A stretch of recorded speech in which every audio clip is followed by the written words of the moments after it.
इलाज है या नहीं है, क्योंकि इलाज तो अभी तक सर्दी जुकाम का भी नहीं है, सर्दी जुकाम की भी कोई वैक्सीन नहीं है। क्या हम उससे डरते हैं? नहीं डरते हैं। क्यों? क्योंकि ज्यादा लोग नहीं मरते हैं।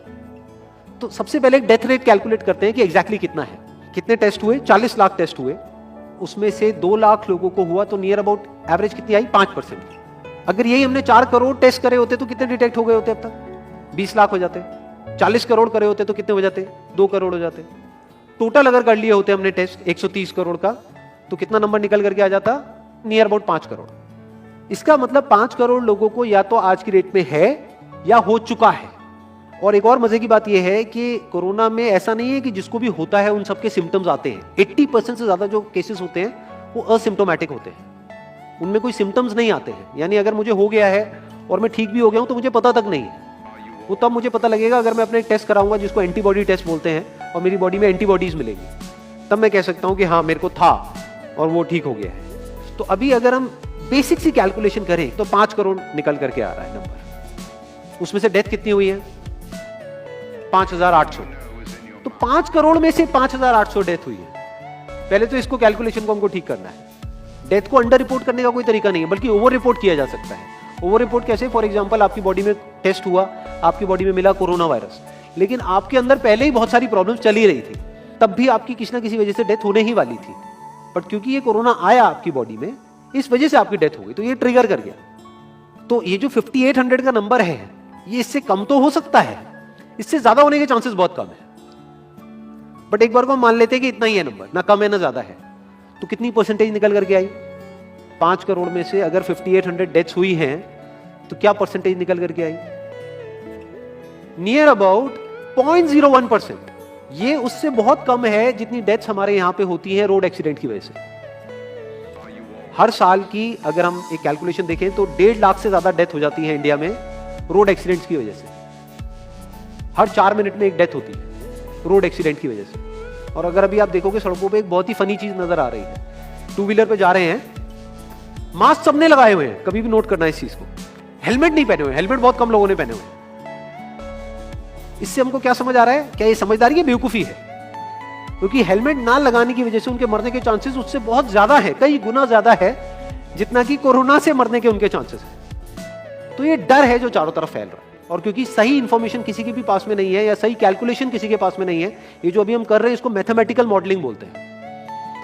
यानी एक डेटा को देख करके एक मॉडलिंग करी जाए और फिर समझा जाए कि एक्चुअल में जो सही डेटा है वो क्या है।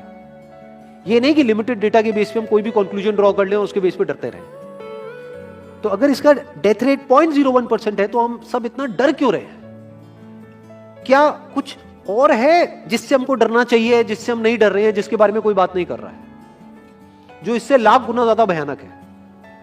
मतलब कोरोना से लाख गुना ज्यादा खतरनाक कुछ है जिससे हम नहीं डर रहे हैं और इससे हम डर रहे हैं। वो क्या है जिससे हमको डरना चाहिए? अनएम्प्लॉयमेंट। अभी पीछे कुछ आर्टिकल्स आए थे न्यूज़पेपर में जहां पे एक फिगर आई थी निकल करके, I am not too sure ये फिगर कितनी सही है कितनी नहीं है, जहां पे आया था कि 13 करोड़ लोग अनएम्प्लॉयड हो गए। इस फिगर से हमको डरना चाहिए। 13 करोड़ लोग अनएम्प्लॉयड होने का मतलब हम समझते हैं कि इसका मतलब क्या है? इसका मतलब ये, अगर इकोनॉमी पॉइंट ऑफ व्यू से देखोगे, कि ये जो 13 करोड़ लोग हैं ये अपने जो खर्चे हैं वो अब बहुत ही लिमिट में कर देंगे। जिस बंदे की नौकरी चली गई है, क्या वो जाकर के मार्केट में नए कपड़े खरीदेगा? क्या अपने बच्चों के लिए खिलौने खरीदेगा? ट्रैवल एंड टूरिज्म तो भूल ही जाओ। ऐसी और हजारों इंडस्ट्रीज हैं जिनकी धज्जियां उड़ जाएंगी क्योंकि डिमांड कम हो जाएगी ओवरऑल इकोनॉमी के लेवल पे। जब डिमांड कम होगी तो क्या करना पड़ेगा इन ब्रांड्स को, इन कंपनीज को क्या करना पड़ेगा, इन मैन्युफैक्चरर्स को क्या करना पड़ेगा? अपनी सप्लाई को कम करना पड़ेगा। जितनी उन्होंने सप्लाई कम करी, अनएम्प्लॉयमेंट और बढ़ गया। कि आज जो नंबर 13 करोड़ है वो बढ़ करके कितना हो गया? 20 करोड़। यानी पूरा का पूरा लूप बन जाएगा। इस लूप को बोलते हैं रिसेशन, जो ग्लोबली ऑलरेडी रिसेशन आ चुका है। और अगर यही रिसेशन और डीप होता चला जाए तो उसको बोलते हैं डिप्रेशन, जहां से एक इकोनॉमी को बाहर आने में 5 से 10 साल लगते हैं। तो इकोनॉमी का पहले ही बुरा हाल था, प्लस इस कोरोना की वजह से और बुरा हाल हो गया है, प्लस जो रहा सहा हमारा जो अपना डर है वो सिचुएशन को और खराब करता चला जा रहा है। और इस डर को हर कोई बढ़ा रहा है, कोई भी कम करने का काम नहीं कर रहा। एक्चुअल में अगर आप मेरे स्टैंड पॉइंट से देखोगे तो डरने की कोई जरूरत ही नहीं है, क्योंकि जो डेथ रेट है वो बहुत ही कम है। तो हम डर क्यों रहे हैं? सोचो, बस इसलिए कि डेथ नहीं होनी चाहिए। अगर यही हमारा ऑब्जेक्टिव है कि डेथ नहीं होनी चाहिए, मतलब हम कहते हैं कि किसी की डेथ नहीं होनी चाहिए, तो फिर तो लॉकडाउन परमानेंट हो जाना चाहिए, सड़कों पे निकलना ही नहीं चाहिए, क्योंकि सीधा सीधा 1.5 लाख डेथ बचेंगी। 1.5 लाख लोग जो हर साल एक्सीडेंट में मरते हैं उनको हम बचा सकते हैं ना, उनकी लाइफ बच जाएगी। परमानेंट कर दो लॉकडाउन को। कैसा है आइडिया? ये बिल्कुल ऐसा है जैसे मैंने एक आदमी की एक कहानी सुनी थी, उसके घर में एक चूहा घुस गया, तो उस चूहे को उसने पकड़ने की बड़ी कोशिश करी, लेकिन वो चूहे को नहीं पकड़ पाया। तो एंड में उसने क्या किया, घर पे आग लगा दी, अपने घर में आग लगा दी। उसके बाद भी चूहा तो बच करके निकल गया, घर चला गया, घर जल गया। यही हालत है इसकी, कोरोना की। इस डर को हमको खत्म करना पड़ेगा, तब जाकर के इस प्रॉब्लम का एक्चुअल में सॉल्यूशन निकलेगा, जो रियल प्रॉब्लम है। और रियल प्रॉब्लम कोरोना नहीं है। रियल प्रॉब्लम क्या है? हमारी जो इकोनॉमी है। रियल प्रॉब्लम क्या है? अनएम्प्लॉयमेंट।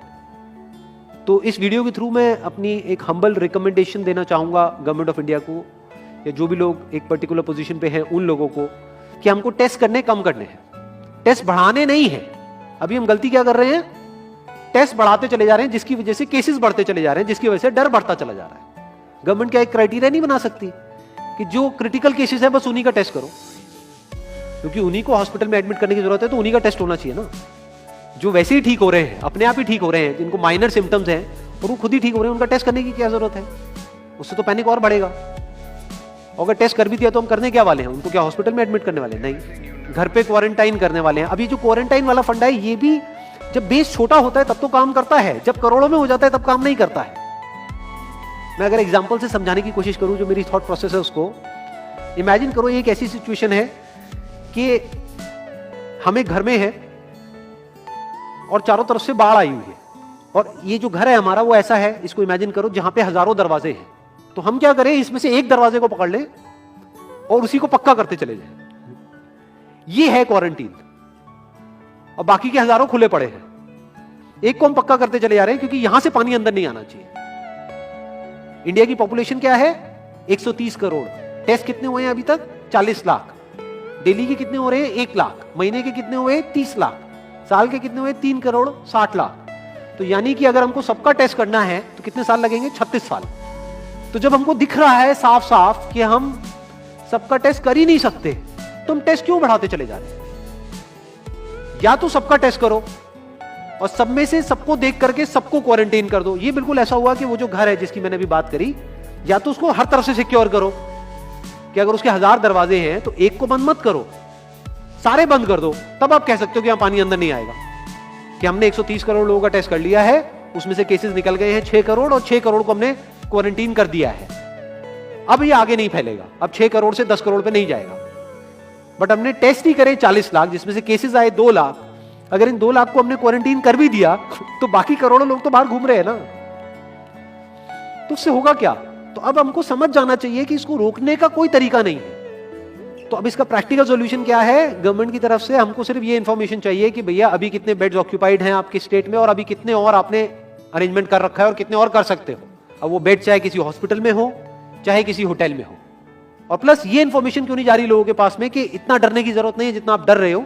हाँ ठीक है, प्रिकॉशंस लो, सेफ्टी मेजर्स लो, सोशल डिस्टेंसिंग को मेंटेन करो, लेकिन इतना डरने की जरूरत नहीं है जितना आप लोग डर गए हो, क्योंकि डेथ रेट कम है। ये इंफॉर्मेशन जानी चाहिए अब लोगों के पास में, वक्त आ चुका है। अगर ये नहीं गई तो प्रॉब्लम सॉल्व नहीं होने वाली इकोनॉमी के लेवल पे। कॉन्फिडेंस खत्म हो चुका है, रियलिटी को हमको पहले समझना होगा।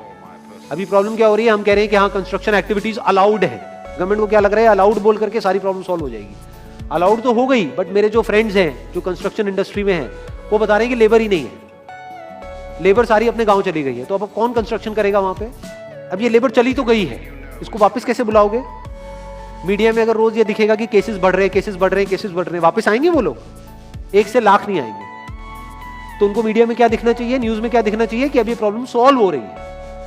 तो लोगों के अंदर का डर निकलना चाहिए। यानी जो भी मैंने अभी तक कहा, अगर मैं उसको सम अप करूं तो वो क्या है प्रैक्टिकली, अगर पॉइंटर्स में सॉल्यूशन देखा जाए? नंबर 1 मोस्ट इंपॉर्टेंट, टेस्ट धीरे धीरे हमको कम करने हैं, बढ़ाने नहीं है। दिन के 1 लाख टेस्ट हो रहे हैं, मैं ये नहीं कह रहा कि एकदम से 10,000 कर दो, 1 लाख के 90,000 कर दो, एटलीस्ट बढ़ाओ मत।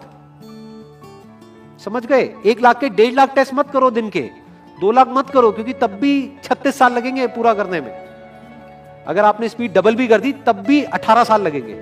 18 साल तक तो पता नहीं ये बीमारी कहां होगी, किसी को याद तक नहीं होगा। तो करना क्या है गवर्नमेंट को, अगर थोड़ा सा सेंसिबली चले कि टेस्ट को धीरे धीरे कम करते चले जाओ, यानी 1 लाख से 90,000 कर दो, फिर कुछ दिन बाद 80,000 कर दो, फिर 70,000 कर दो। इसकी वजह से क्या होगा, मीडिया में केसेस कम होते हुए दिखेंगे, अखबारों में केसेस कम होते हुए दिखेंगे, हर जगह पे जहां पे अभी आ रहा है कि अभी तक की सबसे बड़ी फिगर, आज तक के सबसे ज्यादा केसेस, वो सब धीरे धीरे कम हो जाएंगे। कम मीडिया में पैनिक फैलेगा, कम पैनिक फैलेगा लोगों में, धीरे धीरे लोग बाहर निकलना शुरू होंगे, जो अभी नीड ऑफ द आवर है। धीरे धीरे लोग बाहर निकलेंगे, धीरे धीरे डिमांड बढ़ेगी, धीरे धीरे लोगों में कॉन्फिडेंस आएगा, धीरे धीरे लोग जो गांव चले गए हैं वो वापस आएंगे, एक्चुअल में काम शुरू होगा। ऑन पेपर नहीं कि काम शुरू हो गया है, एक्चुअल में लोगों का काम शुरू होगा, लोगों का काम शुरू होगा, इकोनॉमी शुरू होगी। बिल्कुल ऐसा है जैसे 2 महीने के लिए आप किसी गाड़ी को बंद करके कहीं पे रख दोगे राज में, तो क्या होगा, बैटरी डाउन हो जाएगी, उस वक्त क्या करना पड़ेगा, उसको धक्का मारना पड़ेगा। तो अभी उस धक्के की जरूरत है, जंप स्टार्ट की जरूरत है। अब जो टाइम है वो डरने का नहीं है, इस डर को खत्म करने का है, क्योंकि कोरोना ने जितने लोगों को नहीं मारा, ये डर मारने वाला है असलियत में। तो अब इस डर को खत्म करने का टाइम आ गया है। अब हम सबको मिलकर के दिमाग ये लगाना है, ये नहीं कि डर को कैसे बढ़ाएं, बल्कि दिमाग ये लगाना है कि डर को कैसे कम करें या खत्म करें, और लोगों के कॉन्फिडेंस को कैसे वापस से लेकर के आए।